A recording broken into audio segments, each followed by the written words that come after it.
Hello and welcome to Supposedly Fun. My name is Greg and I am here today to talk about the winner of the Booker Prize 2024. This is a big one. The Booker Prize is something a lot of people look forward to, myself included, every year. And let's just get the winner out of the way right off the bat. It was Orbital by Samantha Harvey. And I think this is a bit of a surprise. Although it does feel like in the last week, people started overcoming this sort of cilantro sense of Orbital, where in the days of the Longlist, after it was announced that people started reading their way through all of the books that were up for the Booker this year, it really felt like Orbital was a very love it or hate it book. That's why I say a cilantro book. Some people like it, some people really aggressively don't like it. And interestingly, I DNF'd Orbital. And after I DNF'd Orbital, I realized that I had actually already read a book by Samantha Harvey called The Western Wind, and I just hadn't realized that it was the same Samantha Harvey, that she was the one who wrote that book. And I had really just thought The Western Wind was only okay, which made me feel a little bit better about having DNF'd Orbital. So in the days of the Longlist, it just really felt like Orbital was very love it or hate it, probably too much to overcome in order to win. Although clearly the jury was a big fan, especially since it did make it onto the shortlist. It feels like in the last week, the fans of Orbital have really put out a big push for the book.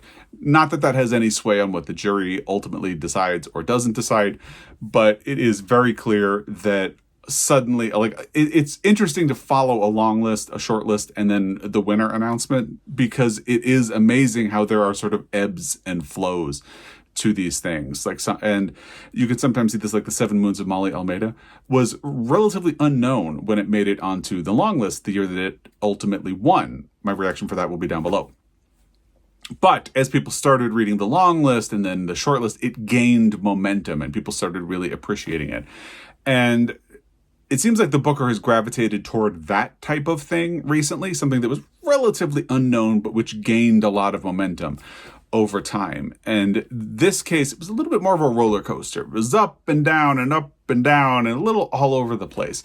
And I think response to this is ultimately going to be a little bit fractured because response to the book has been sort of fractured in a pretty serious way.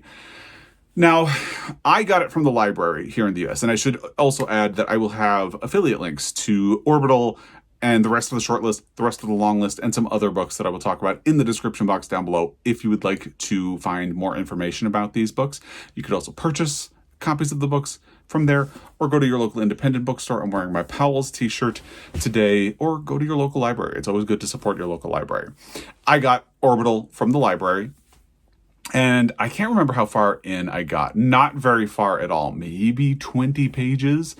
And at that point, a lot of people had already read it because they were working their way through the long list. And that was before it made it onto the short list, but a lot of people had already read it at that point and had negative reactions to it. And the comments that they had, and then my experience of reading the first 20 pages really made me feel like I get the point of this book. I don't feel like I need to read it to know more. And it does something that really annoys me in fiction, which is it lists a lot. In the Friday Reads the week that I DNF'd it, I'll link that down below as well. I read one paragraph, and what was interesting is that reaction to that paragraph mimics the overall reaction to Orbital. Some people heard that paragraph and said, oh wow, I will not be reading that book now. And some people said, but that writing is beautiful, I want to read more actually. And it really just depends on, I will say this, Samantha Harvey is a beautiful writer. The Western Wind, beautifully written, but the structure of The Western Wind has problems for me that it's difficult to discuss without getting into spoiler territory. Although briefly, it involves it's set way in the past in a small town, and the narrator or the protagonist is a priest in this small town. And there is a death that could be suspicious, and it goes backwards. It starts on, I think, day 3 after the death, and then works its way back to the day of the death so you find out how things happened, Memento style. And it's sort of like my dislike of locked room mysteries, because so often, in order for a locked room mystery to work, or for there to be a big reveal, either something that you were told is true needs to turn out to be a lie, or the writer needs to kind of really contort the plot and the book and all the structure of everything and the way it works in order to make it work. And The Western Wind kind of does both. And I just didn't really enjoy it, although the writing was great. And in Orbital, there's a lot of repetition. There's a lot of listing. Like, people will talk about, as they look out the window, they'll list like all of the different mountain ranges that they see and just sights. And if you are into the writing of the book, you will respond well to Orbital. If, like me, you tend to dislike books that are just a series of lists or include long series of lists, it won't be for you. And even though it's a short book, I don't think you could make Orbital any longer than it is. In fact, part of me thinks it's already too long. I'm really going in hard on Orbital, aren't I? I don't think you can make it any longer. I just feel like it starts to get so repetitive, and it felt like I got the point. So I skipped to the last 20 pages or so, and it really felt the same. I don't feel like I missed anything in between. It felt like in the first 20 pages, I was like, I feel like I know exactly what Samantha Harvey is doing. And then I read the last 20 pages and I was like, yeah, I don't need anything that's going on in the middle of this book. I'm just going to return it to the library. So that's what I did. But that's my experience of the book. As I said, I know a lot of people are big fans of Orbital and will be celebrating it. And I think it is interesting because in the acceptance speech that Samantha Harvey made, she pointed toward feeling like she almost put the book down because she thought, well, I'm a woman who's not a scientist, who has never been to space. Are people really going to want to hear this type of a story from me? I should mention Orbital is set on an orbiting space station.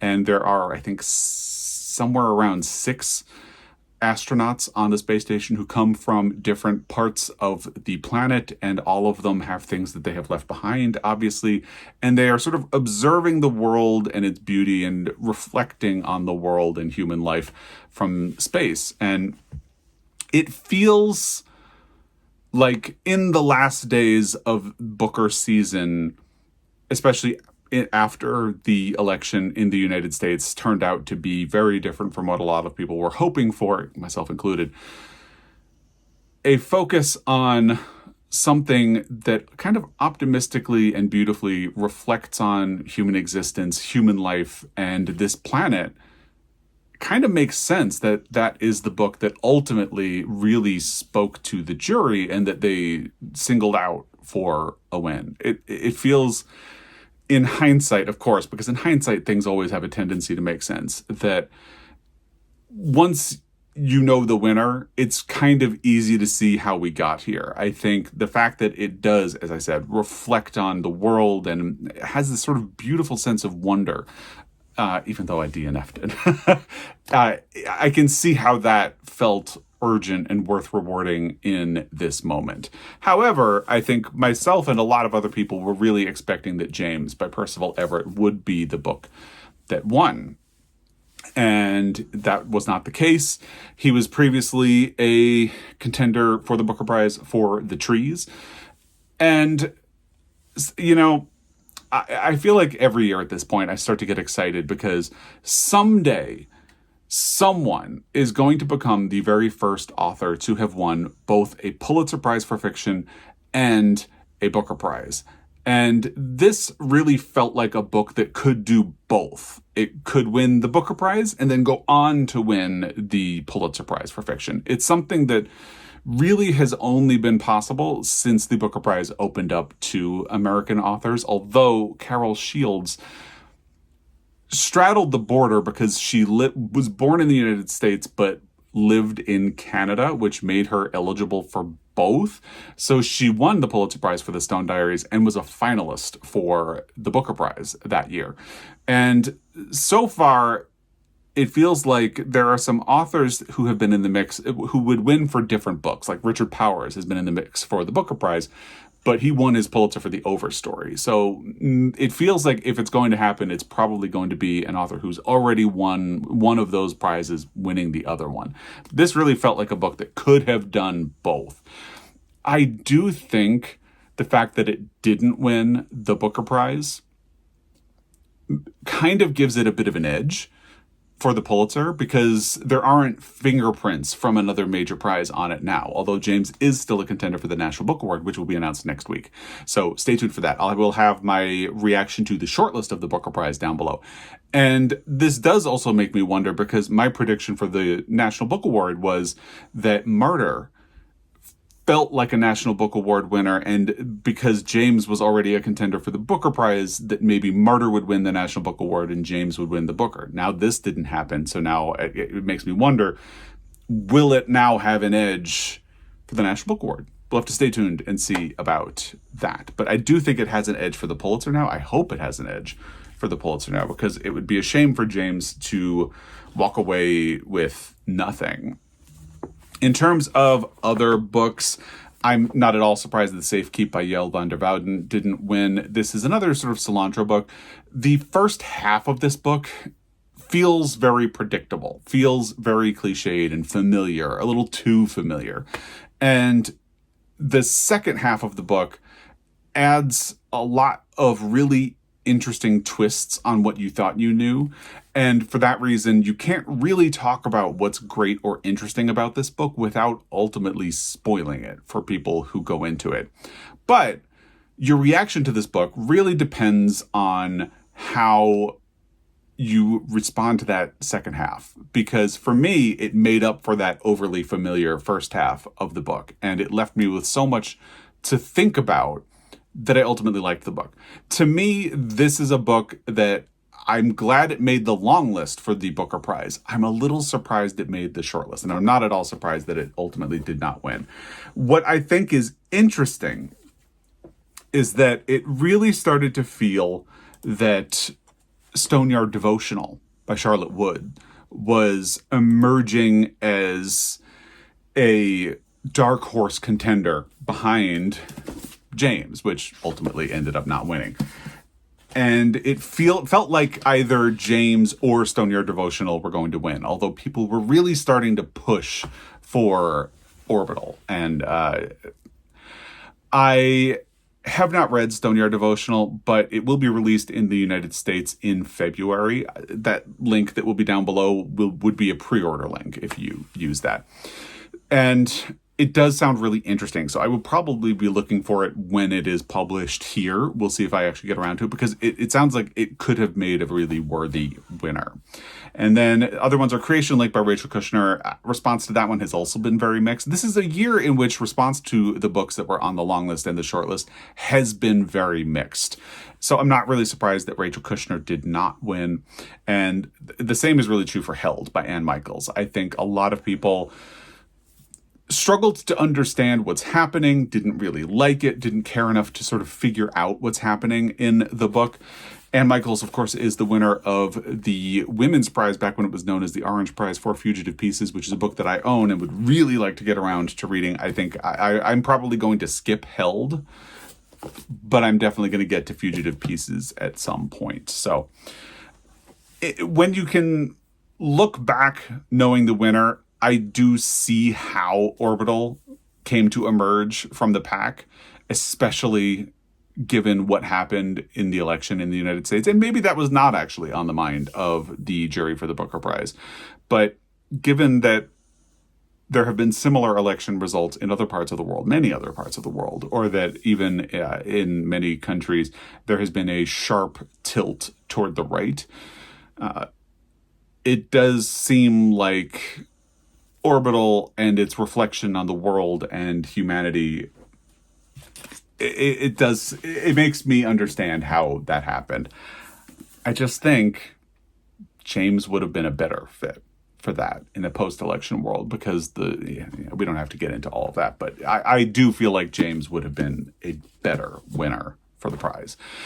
It feels like In some ways, was a bit of an off year for the Booker because I did read at least one other book from the long list, and that was Headshot by Rita Bullwinkle, and I liked it. I didn't really love it. And of the others, Wandering Stars, I do still want to read. I would probably skip Wild Houses and This Strange Eventful History. Playground by Richard Powers, I feel like I'll skip as well. Enlightenment, I might read on audio at some point, but My Friends by Hisham Matar did sound really interesting. But reaction among people who read these books was not great. It was kind of all over the place. But at the same time, I'm not someone who commits to reading an entire long list or an entire short list, and I've actually attempted or fully read a fair number of these books. So on the long list, I read James, The Safe Keep, and I attempted Orbital and didn't finish. And I attempted, I finished Headshot. So that's like 4 books. And I usually just sit it out until we have a winner and then decide which ones I might want. So on the one hand, it feels like it was kind of scattershot and all over the place, and reaction was very different. But on the other hand, the books sounded interesting enough that I ended up reading or attempting 4 of them and still would like to pick up some others. So really interesting year for the Booker. I don't know how Orbital is going to stand the test of time. Again, I feel like James would have been a much more interesting winner, but that's just me. Again, there are a lot of Orbital fans. Maybe it would be better or easier if I was more of a fan of Orbital, and I'm just not. So I would love to hear what you are feeling about the Booker Prize this year. Remember, stay tuned. The National Book Award will announce its winners on November 20th. I will be doing a reaction to that as well. So let me know what you think of the Booker 2024 in the comment section down below. And as always, I really appreciate your time, and I will be back. Until next time, happy reading.